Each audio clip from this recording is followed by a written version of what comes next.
ভারতীয় পাহাড়ি ঢলে তলিয়ে গেছে শেরপুরের বিস্তীর্ণ এলাকা, কিন্তু কদিন আগেও এখানের পরিবেশ ছিল শুকনো সতেজ।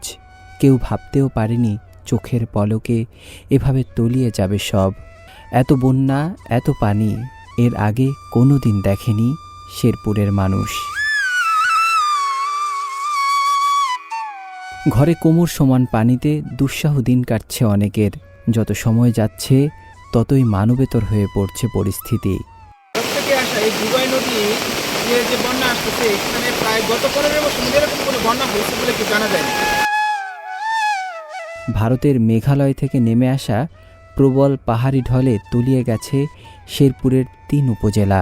ঢলের পানি বাড়তে থাকায় প্লাবিত হচ্ছে নালিতাবাড়ি, জিনাইগাতি ও শ্রীবর্দী উপজেলার নতুন নতুন এলাকা।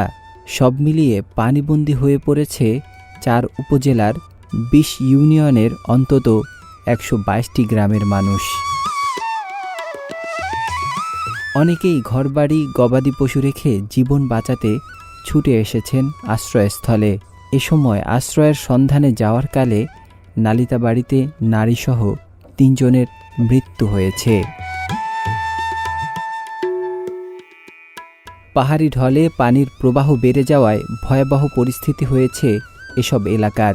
কদিন আগেও থাকার ঘর নিয়ে যাদের ছিল না কোনো চিন্তা, তারাই এখন নিজের বাড়ি হারিয়ে ছুটছেন নিরাপদ আশ্রয়ের সন্ধানে।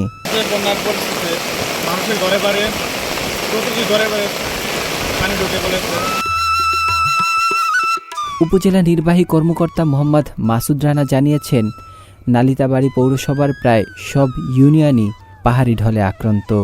এসব জায়গার সব শিক্ষা প্রতিষ্ঠানকে আশ্রয় কেন্দ্র হিসেবে খোলার নির্দেশ দেওয়া হয়েছে। উদ্ধার কাজ পরিচালনার জন্য একটি স্পিডবোট, লাইফ জ্যাকেট সহ অন্যান্য সরঞ্জামাদির ব্যবস্থা করা হয়েছে। Desk report, news I.